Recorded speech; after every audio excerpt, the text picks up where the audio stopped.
What up, Dokkaners? We are going to be tackling the big question that is probably in your mind right now. When is the Super Vegeta banner dropping? And should you summon on this banner in general? And should you prioritize this over the New Year's step-up? So we're going to go over all of that.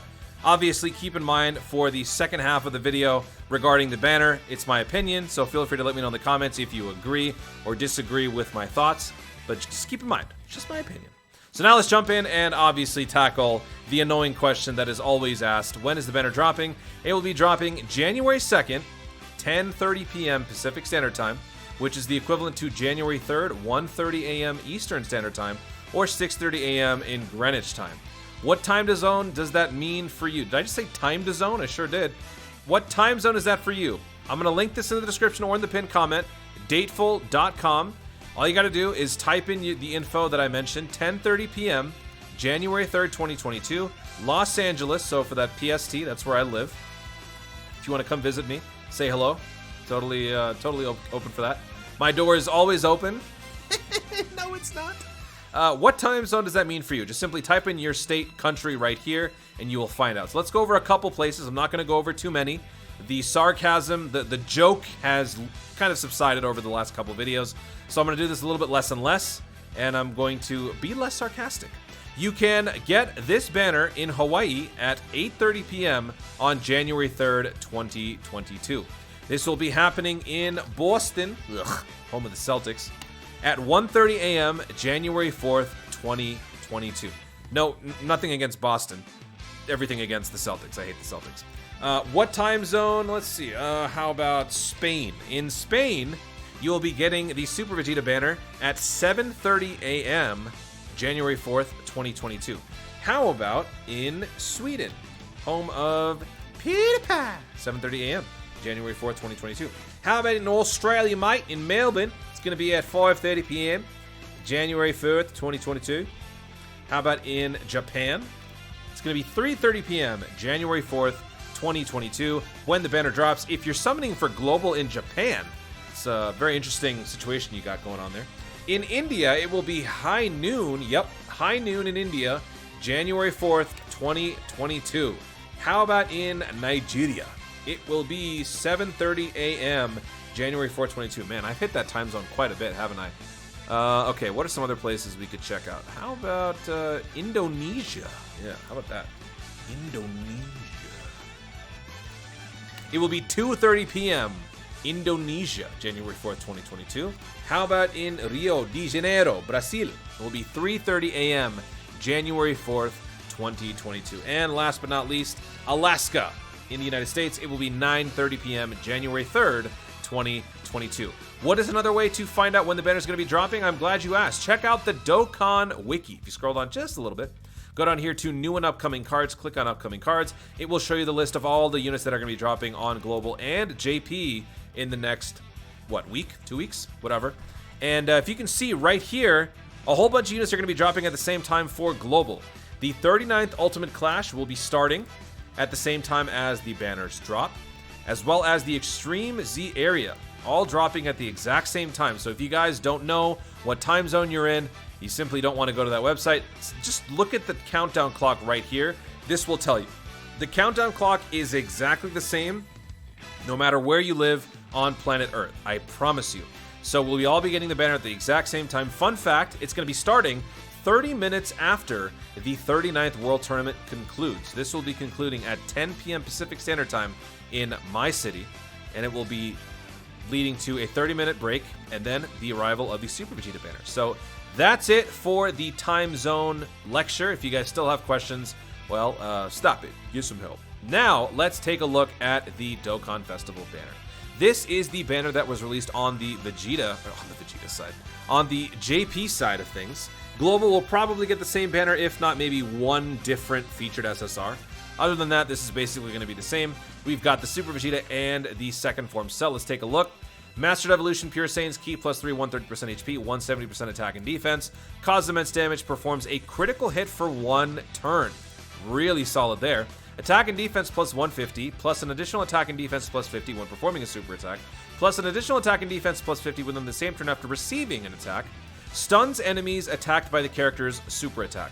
So this guy takes care of his own critical, so you want to put all of your effort into additional.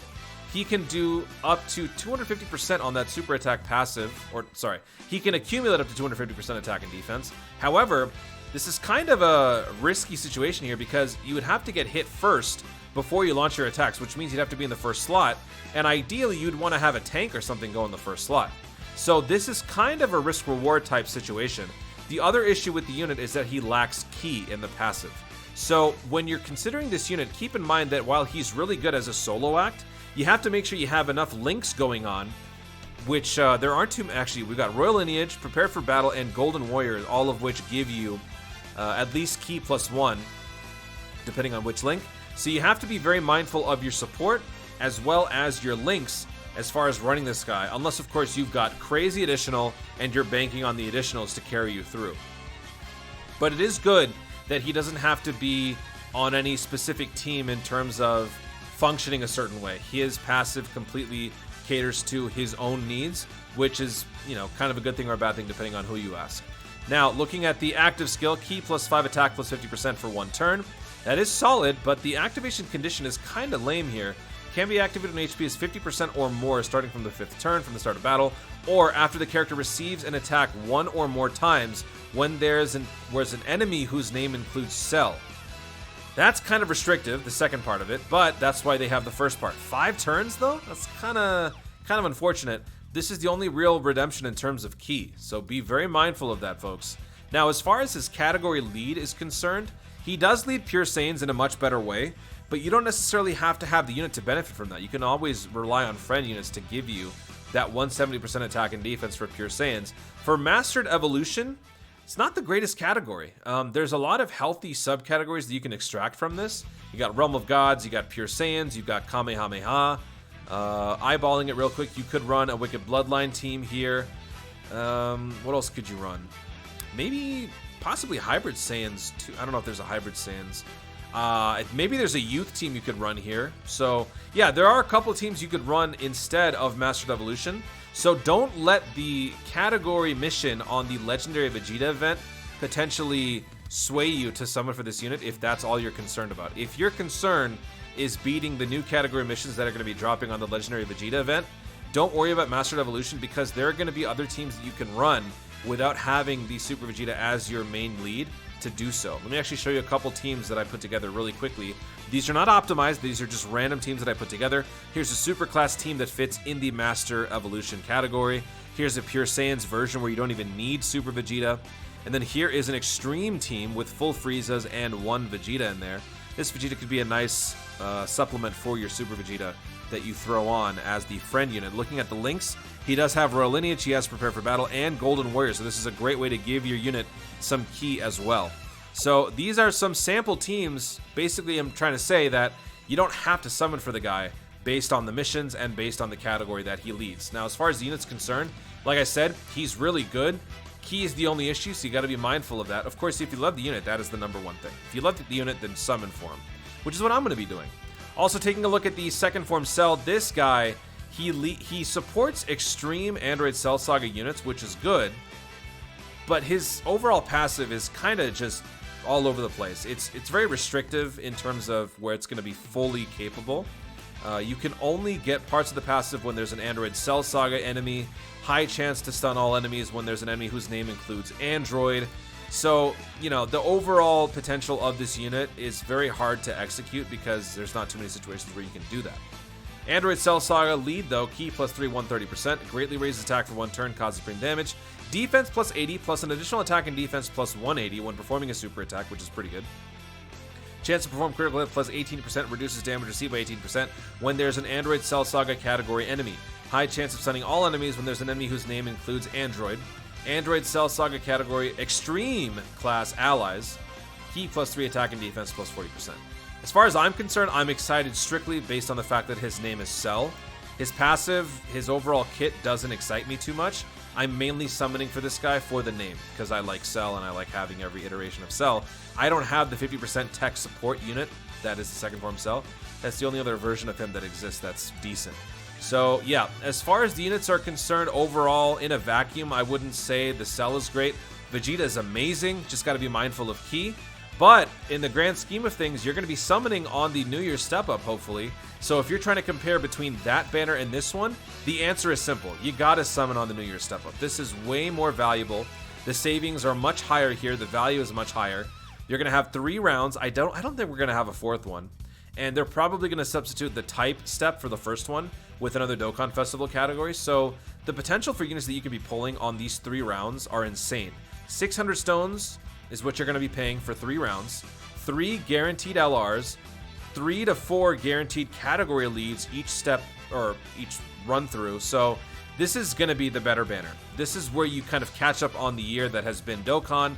Any units that you missed, any dupes that you need, you could possibly be getting all of that on this banner, all for 600 stones. In the same 600 stones, how many Vegetas do you think you might be pulling?